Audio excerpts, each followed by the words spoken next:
Hi everyone, this is Tristan Boyd with the Classical Music Task Force, and I'm here with Ron Berry, the Artistic Director of Austin's Fusebox Festival, which is celebrating its 9th, is that correct? Correct, yep, 9th year.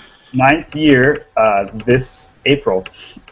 So we're just going to ask them some questions about the festival and what it's going to look like this year and what it's looked like in the past. So sounds good. You ready? Yeah, let's do it. Awesome.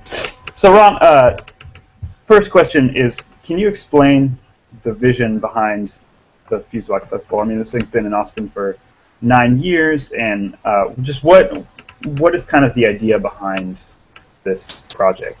Yeah, so there are really kind of two driving factors behind the creation of the festival. I think, first of all, we were interested in creating a more meaningful conversation across different art forms.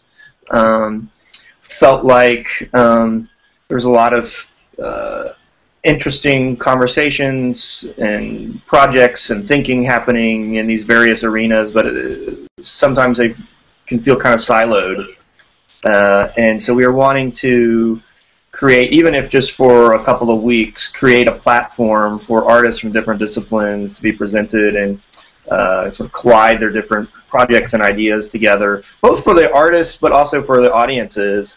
It also just felt like that was kind of, for me at any rate, the world that we are living in feels very much like a sort of hybrid multi-track experience. I go to the museum, even just waking up in the morning, like, someone will send me a video, and then I'll be listening to some music, and it just seems like, that's how I navigate the world. And I think there's also something, at least to me, essential about my understanding of creativity that is linked to this notion of hybridity and colliding different ideas or encountering an idea outside of your sort of immediate sphere.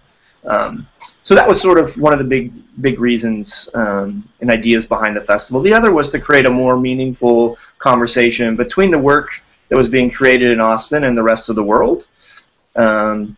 So that was kind of it. It was really out of a desire to create a platform for conversation and ideas.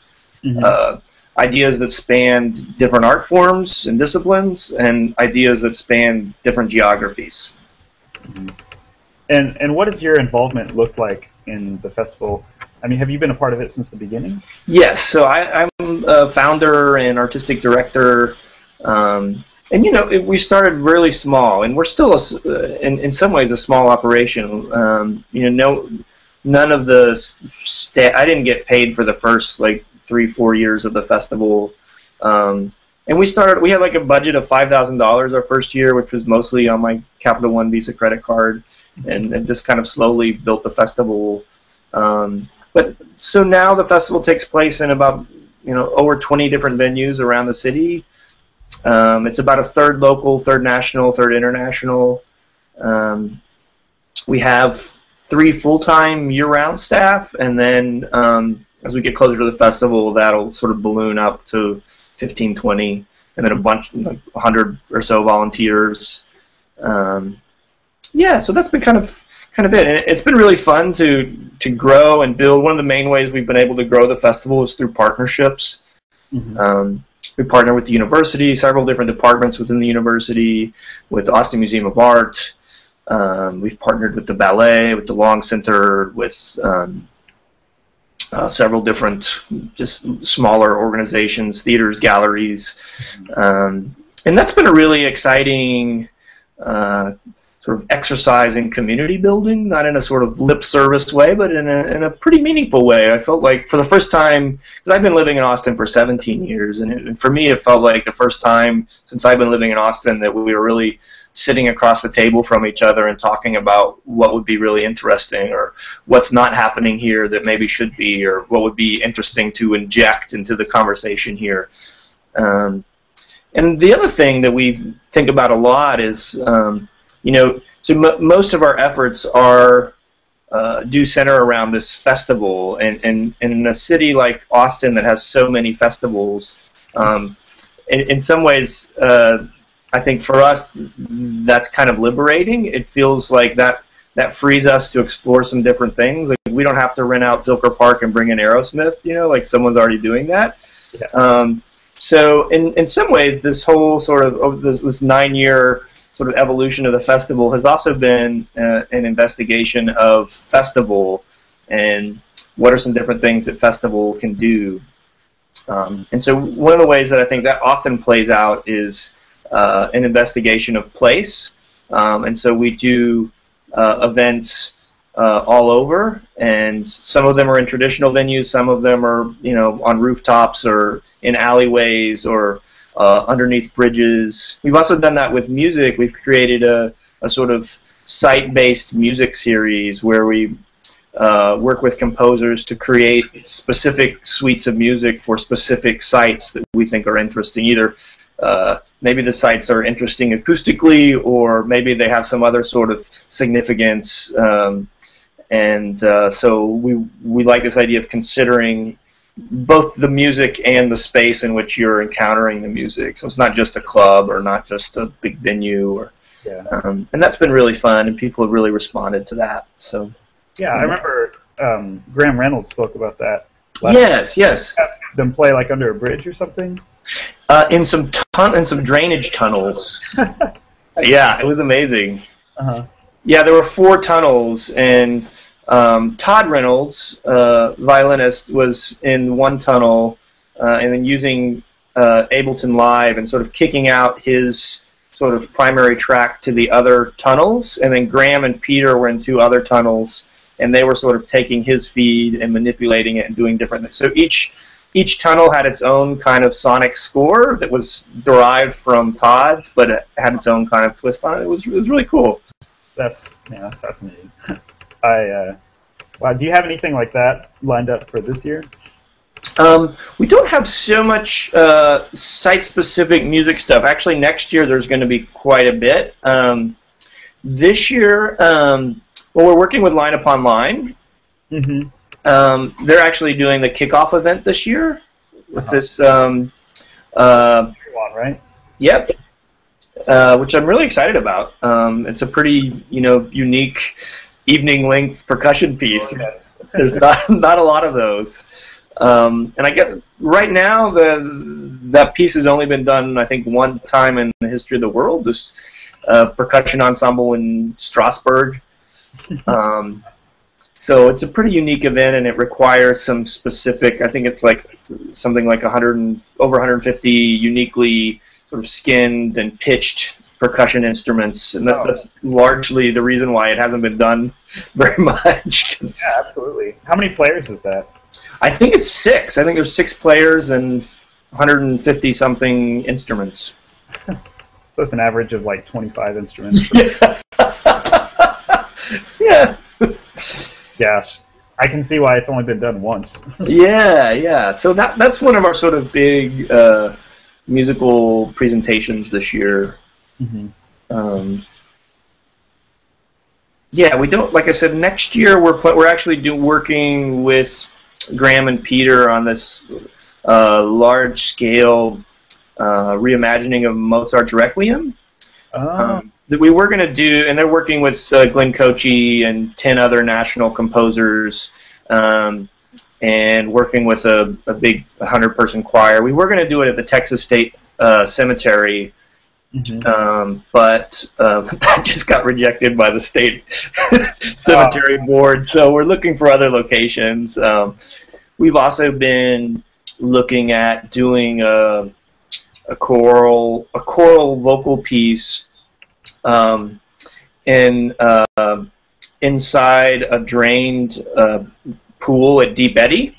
And the idea was to have the singers in the deep end, and then the audience sits in chairs in the shallow end, and then over the course of the concert, the pool slowly fills up, and the water runs underneath the feet of the audience members. It starts to fill up, so the acoustics of the pool start to change. Oh man, that's awesome. Yeah, it'd be really fun. So we'll see. I mean, that's not a done deal, but it's an idea we've been kicking around. And also another piece that is part photography piece, part sort of historical reenactment, and part vocal, large-scale vocal concert might be happening on one of the bridges in Austin. So those are some sort of future projects that we're kicking around. We're also kicking around, I mean, just in terms of music, we've been talking with Judd Greenstein, who runs New Amsterdam Records in New York. Sort of a really, really amazing sort of, I don't know, alt classical, contemporary classical record label. But he puts on this really remarkable music festival called the Ecstatic Music Festival. And we've been talking with him about partnering in some different ways.